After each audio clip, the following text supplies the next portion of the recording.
No Salmo 39, verso 1, Davi diz: guardarei os meus caminhos para não pecar com a língua, porém mordaça a minha boca.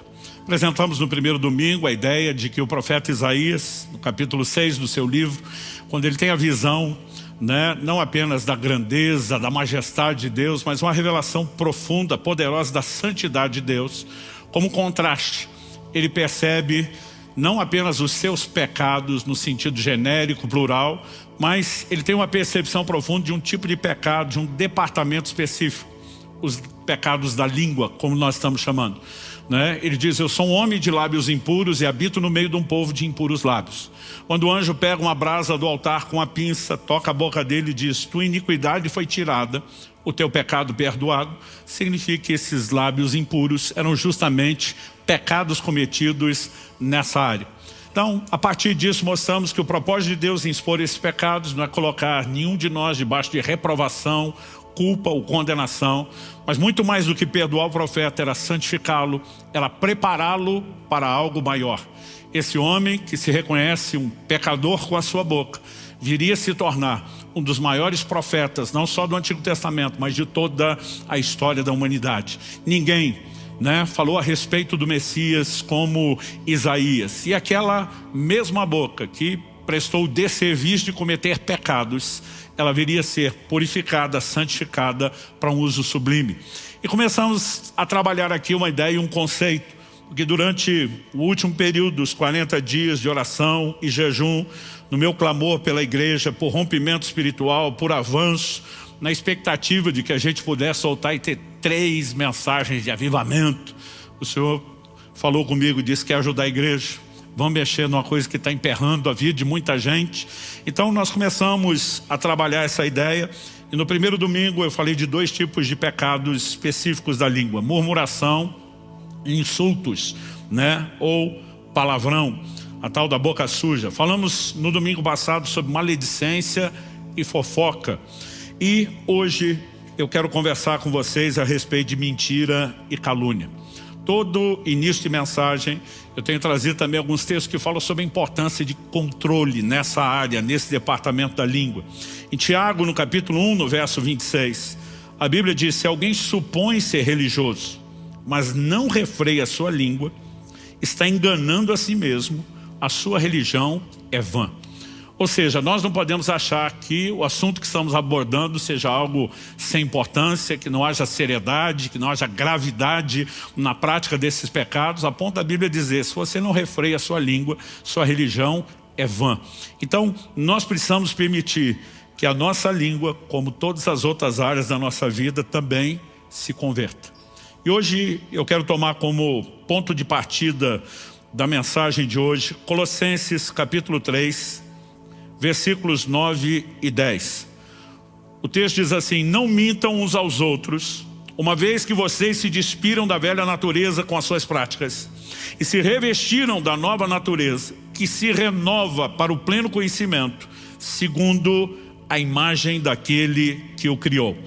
Bom, nós temos em primeiro lugar uma ordem sobre não mentir: não mintam uns aos outros.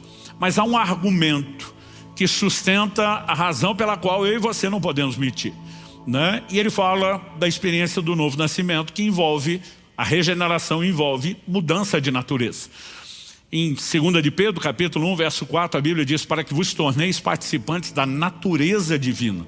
Novo nascimento não é apenas uma oportunidade de recomeço, é um recomeço com uma nova semente, com uma nova natureza, a natureza de Deus no nosso espírito. E quando ele usa a expressão, se despir da velha natureza, o original diz do velho homem, muitas das traduções antigas vão dizer assim: despir-se do velho homem, revestir-se do novo homem. A Nova Almeida Atualizada, a versão que eu estou usando, ela não apenas traduziu, ela interpretou a declaração de Paulo. E a mudança de natureza, ela requer de mim e de você mudança de comportamento. Na semana passada nós vimos Pedro falando de gente que foi regenerada pela palavra da verdade, pela semente de Deus. E ele diz: agora vocês têm que abandonar a maledicência, um dos pecados da língua, e vocês têm que desejar o genuíno leite espiritual. Ele está falando de alimento, da palavra, a fim de que cresçam para a salvação. Então, nesse processo entre a conversão e a santificação que a segue, eu e você precisamos apresentar mudança de conduta, mudança de comportamento. O Evangelho não é apenas um lugar, um ambiente que você encontrou em Deus, onde pode continuar com as mesmas práticas, com a diferença de que agora você tem perdão e que não há nenhuma condenação. Ele é uma proposta de mudança e de transformação, e nessa área, eu e você também precisamos nos sujeitar à ação de Deus e aquilo que Ele quer fazer na nossa vida. Curioso é que no verso 10, quando ele diz que nós nos revestimos do novo homem, da nova natureza, o apóstolo Paulo usa a expressão que se refaz para o pleno conhecimento, segundo a imagem daquele que o criou. Ou seja, a nova natureza precisa reproduzir e manifestar a natureza de Deus. Mas a palavra traduzida aqui, que se refaz, ela foi pouco utilizada no koineu, grego antigo, a língua em que foi escrito o Novo Testamento. Essa palavra traduzida refaz, de acordo com o léxico de Strong, é anakainu, e ela significa fazer crescer, renovar ou tornar novo. Aplicado também com a ideia de ser mudado para um novo tipo de vida oposto ao estado corrupto anterior. Mas a ideia aqui de se refaz fala não só do novo, mas fala de um novo que se aperfeiçoa, de um novo que melhora. Tanto que o sentido primário, inicial, é fazer crescer. Então, isso concorda com a ideia que o apóstolo Pedro apresenta. Nós precisamos, depois da regeneração, crescer para a salvação, né? Ou seja, a transformação, ela é progressiva, ela é gradual, ela não é instantânea, mas nós precisamos ter uma versão cada vez melhor, porque ela será cada vez mais parecida com o nosso Senhor. Quem está entendendo, diga amém. Então, algumas coisas que eu gostaria de trazer sobre o assunto da mentira. Em primeiro lugar, eu vou apresentar aqui como primeiro tópico o problema da mentira. Evidentemente, o que a gente está trabalhando cada domingo para cada uma dessas áreas é que cada uma delas é pecado, né? Mas a gente quer entender também alguns desdobramentos e consequências da gravidade desse pecado. Em segundo lugar, depois de falar do problema do pecado, eu quero falar de algumas implicações ou ramificações, desdobramentos no comportamento da mentira. Para só em terceiro e último lugar, como temos feito, falar sempre de um segundo pecado, e nós vamos abordar aqui a questão do falso testemunho. Então, começando pelo problema da mentira, né? A raiz, o ponto de partida de toda a problemática é que é pecado. Definição bíblica de pecado, 1 de João 3,4, transgressão da lei, né? E nós temos uma clara ordem apresentada aqui, e o que lemos em Colossenses é uma de várias, sobre não mentir. Agora, a mentira, ela não é apenas o pecado de violar a ordem de não mentir. Ela, na verdade, ela quebra um mandamento que é duplo. Porque a mesma Bíblia que manda não mentir, manda também que a gente fale a verdade. Aliás, em Efésios 4:25, o apóstolo Paulo diz: por isso, deixando a mentira, que cada um fale a verdade com o seu próximo, porque somos membros do mesmo corpo. Escrevendo aos Efésios, ele também fala sobre se despir do velho homem, se revestir do novo, e ele mostra que na prática isso envolve não apenas deixar de mentir, mas também falar a verdade. A mentira sempre, inevitavelmente colide com a verdade. Tanto que Tiago 4,14 diz: nem mintam contra a verdade, né? A mentira é uma violência contra a verdade. E por isso, não reflete esse caráter de Deus, essa nova natureza que precisa se manifestar e crescer em nós. Em Efésios capítulo 5, verso 1, a Bíblia diz que eu e você temos que ser imitadores de Deus como filhos amados. Como que eu e você podemos ser imitadores de Deus? Isso não envolve aqueles atributos que chamamos de incomunicáveis, né? Só Deus é um ser eterno, não só no sentido de não ter fim, mas não ter começo. Só Deus é onipotente, onisciente, né? Onipresente, e essas coisas nós não podemos imitar, né? Também não podemos imitar Deus criando outros pequenos universos à semelhança do que Ele fez. O que nós podemos imitar é comportamento, é o caráter. É isso que Deus espera de mim e de você. E quando falamos do caráter de Deus, me permite citar alguns textos bíblicos aqui. Números 23:19, Deus não é homem para que minta. 1 Samuel 15:29, a glória de Israel não mente. Tito capítulo 1, verso 2, o Deus que não pode mentir. Hebreus capítulo 6, verso 18, é impossível que Deus minta. Ou seja, no caráter de Deus não há espaço para mentir.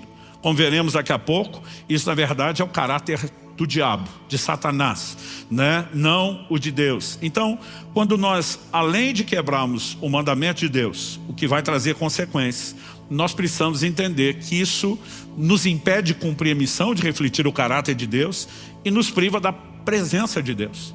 Salmo 15, são só 5 versículos, eu quero lê-lo inteiro. Senhor, quem habitará no teu tabernáculo? Quem poderá morar no teu santo monte? Deixa eu fazer uma pausa. As pessoas não iam poder habitar e morar de verdade no tabernáculo, no lugar da habitação de Deus, no conceito de casa de Deus que tinham do Antigo Testamento. Se um Samuel, que é consagrado a Deus, passou a morar lá, né, esse não poderia ser a realidade de todas as pessoas, nem tinha lugar para todo mundo. Mas a pergunta, quem vai morar, quem vai habitar no teu tabernáculo? Está falando de uma comunhão contínua com Deus. Está falando de um relacionamento. E essa é a ideia do que Deus tem para todos nós. Então ele está perguntando quem pode entrar nesse lugar da tua presença continuamente. Não apenas em cultos, em momentos regulares de adoração. E a resposta vem: aquele que vive com integridade, que pratica justiça, de coração fala a verdade.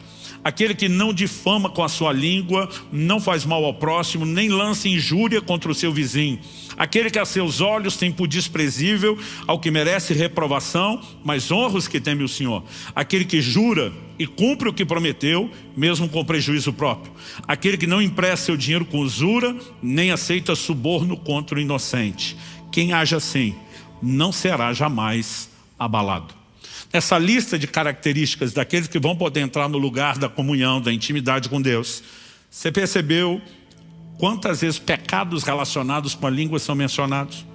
O que de coração fala a verdade, aqui já presume que não cabe a mentira, mas na sequência ele vai dizer: o que jura, cumpre o que prometeu, ainda que com dano próprio, com dano pessoal, não vai voltar atrás no que falou.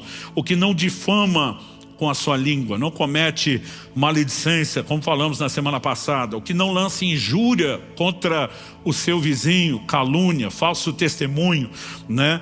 Ele vai abordando aqui vários aspectos desses pecados que, se estiverem presentes na nossa vida, vão nos privar de um relacionamento com Deus.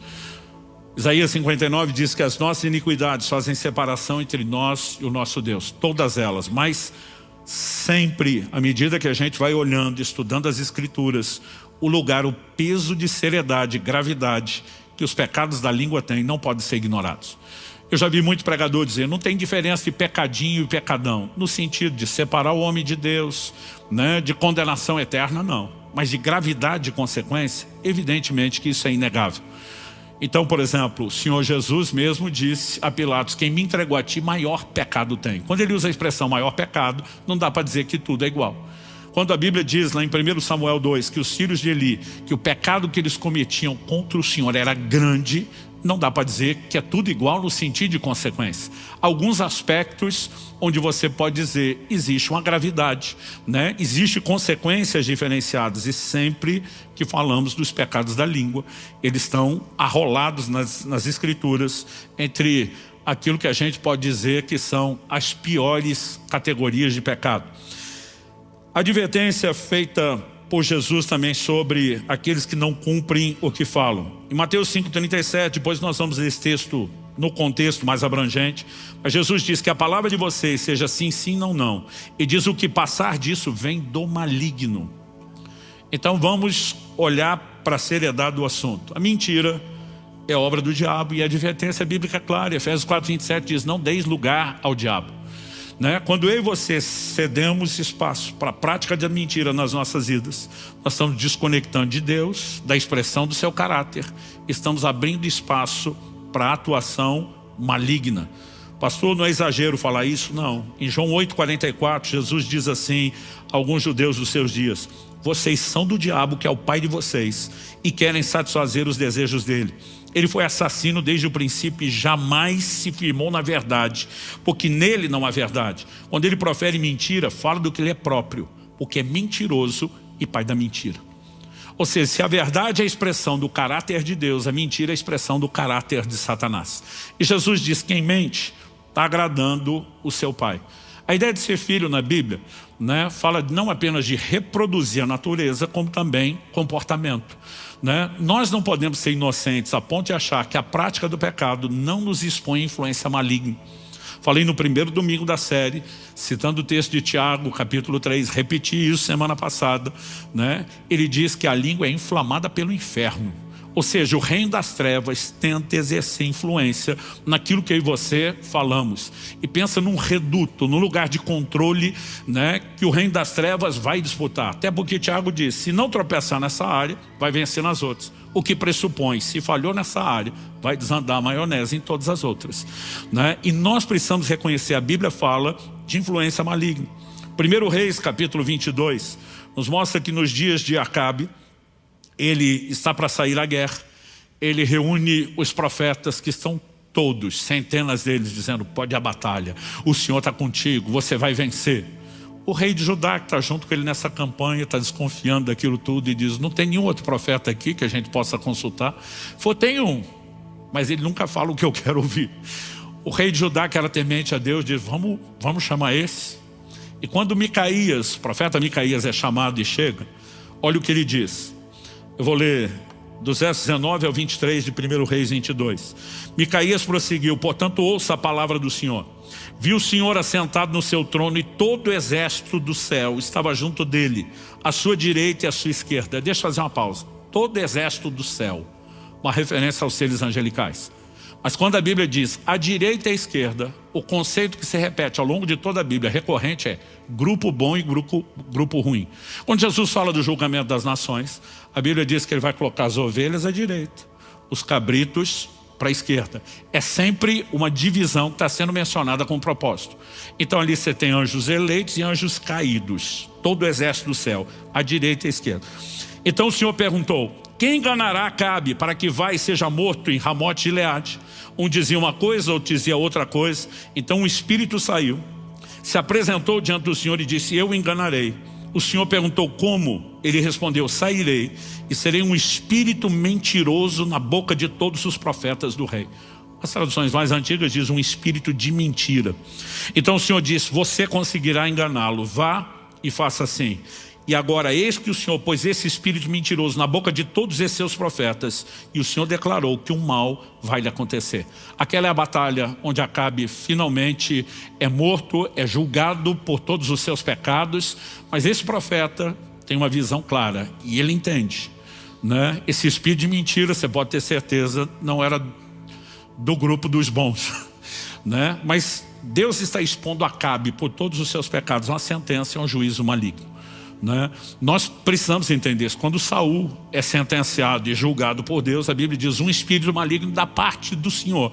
Não quer dizer que o espírito maligno é do time dos céus, mas com autorização, permissão divina, está podendo bagunçar a vida de Saul. Gente, se existe uma definição de um espírito de mentira, a pergunta a ser feita é, quando eu e você nos entregamos a essa prática, a que, espiritualmente falando, nós estamos nos abrindo e nos expondo?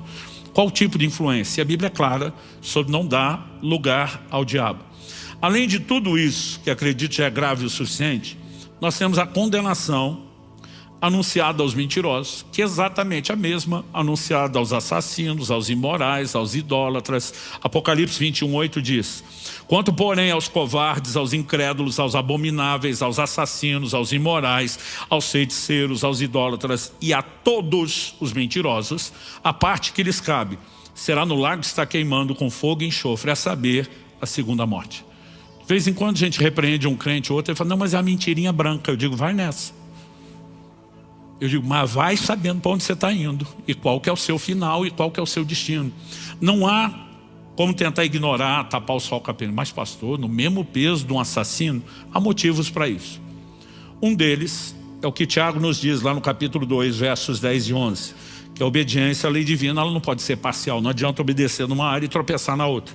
Tiago diz, pois quem guarda toda a lei, mas tropeça em um só ponto, se torna culpado de todos. Porque aquele que disse não cometa adultério também ordenou não mate. Ora, se você não comete adultério, porém mata, acaba sendo transgressor da lei. Vamos ampliar o que Tiago falou dentro da lógica dele. Aquele que disse não adultere, não mate, também disse não minta. E de alguma forma a gente acredita que está tudo bem evitar os outros, mas que está tudo bem eu e você brincarmos com a ordem sobre não pecar. E eu quero te dizer, não está bem. E os pecados da língua são considerados nas Escrituras graves. Mas vamos falar um pouco das implicações ou desdobramentos da mentira. A mentira tem ramificações e desdobramentos, incluído o falso testemunho, que eu já vou falar dele. Mas há dois aspectos que, acredito, muitas vezes a gente não está relacionando com a mentira, mas que a Bíblia cria uma relação muito forte. Um deles é a quebra de promessas de uma palavra empenhada, e o outro é a hipocrisia. E se tem um terreno onde a hipocrisia pode ser cultivada, é justamente no ambiente de religiosidade no qual eu e você estamos inseridos. Então, embora a mentira não engane a Deus, Deus conhece todas as coisas, ainda assim Atos 5 vai falar que Ananias e Safira estavam mentindo contra Deus, não que Deus vai cair, né, no conto ou na mentira. Aliás, fico pensando, como é que alguém pode imaginar que dá para mentir para Deus? A Bíblia diz, quando o anjo do Senhor, com outros dois anjos, visita Abraão e anuncia, daqui a 1 ano você vai ter um filho, a Bíblia diz que Sara, que estava do lado de dentro da tenda, riu. Porque tem hora que não é só difícil de acreditar em algumas coisas que Deus fala, tem hora que parece piada mesmo, né? E a Bíblia diz que ela riu, mas o Senhor menciona que Sara riu. Ele não está no campo de vista, mas ele conhece tudo, não há nada que fuja aos seus olhos. E Sara nega, não, eu não ri. Eu digo, da onde alguém tira a ideia de que dá para discutir com Deus e convencê-lo, né, de que aquilo que você fez não é o que você fez e você tentar inventar uma outra versão? É impossível. Mas quem está habituado à prática, simplesmente na hora de tentar se safar, ele vai recorrer, vai lançar mão daquilo, muitas vezes sem nem pensar.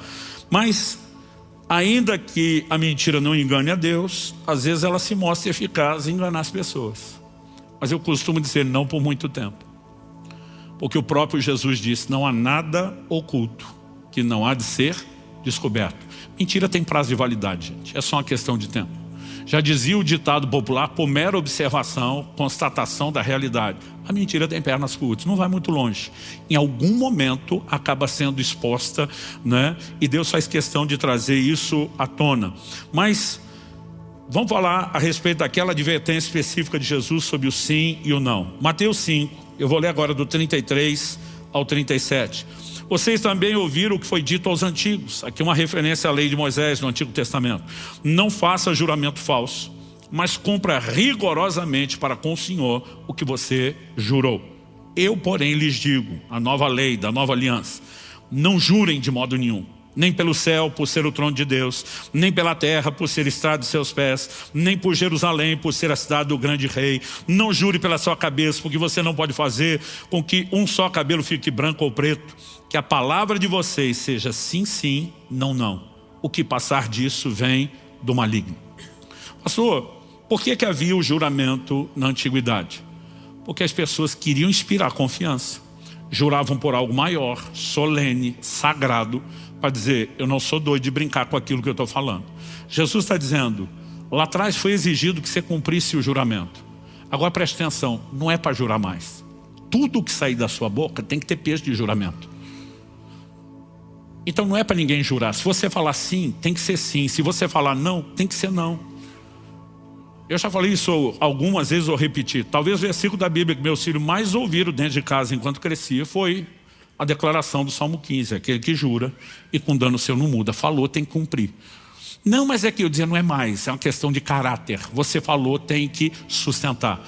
Jesus deu peso ao ensino disso. Os apóstolos replicaram o ensino de Jesus e falavam sobre isso. O que Paulo diz em 2 Coríntios 1, 17 e 18. Ora, ao querer isso, será que agir com leviandade? Ou ao tomar decisões, será que decido segundo a carne? De modo que age em mim simultaneamente o sim, sim e o não, não. Mas como Deus é fiel, fiel com a sua palavra, fiel, né, a ponto de nunca mentir. A nossa palavra dirigida a vocês não é sim e não. O que Paulo está dizendo é, nós somos imitadores de Deus, nós replicamos o caráter de Deus. Nós não somos loucos de brincar a ponto de ter o sim ou não simultaneamente. Tiago, capítulo 5, verso 12. Tiago é um dos irmãos do Senhor. A Bíblia diz, acima de tudo, meus irmãos, não jurem nem pelo céu, nem pela terra, nem por outra coisa qualquer, mas que o sim de vocês seja sim, que o não de vocês seja não, para que vocês não incorram em condenação. Todos os apóstolos, aquela primeira geração de crentes levou muito a sério o ensino de Jesus. O que me faz perguntar, o que nos dá o direito de ficar relativizando isso? Os votos e compromissos de aliança deveriam ser vistos com mais seriedade. Josué, capítulos 9 e 10, não dá para a gente ler a história toda, mas nós temos um episódio específico envolvendo os gibeonitas. Deus tinha exigido, tanto de Moisés como depois de Josué, que eles não fizessem aliança com os cananeus, com os povos da terra prometida. Quando Deus fala com Abraão gerações antes, Deus diz, olha, sua descendência vai ser escravizada, né, numa terra alheia, distante. Eles vão ficar nessa condição por 400 anos. Só depois disso eu trago eles de volta, porque eu te prometi essa terra, mas eu não posso tirá-la dos cananeus e te entregar agora. Deus diz assim, a medida da minha ira contra os cananeus não se encheu. Deus diz, eu vou ter séculos de longanimidade, de paciência, mesmo sabendo que eles não vão se arrepender. Eu preciso manter o padrão da justiça, eu preciso dar-lhes a oferta de misericórdia, a oportunidade de arrependimento, até que eles esgotem. Deus diz, quando eles esgotarem a longanimidade, eu trago a sua descendência, eles vão ser meu instrumento de juízo sobre esses povos, e eu entrego a terra deles a vocês. Então Deus disse, não faça aliança, porque era para exterminar aqueles povos, era para exercer juízo, depois de muita longanimidade ofertada. Aí os gibeonitas estão percebendo, Deus está com os israelitas,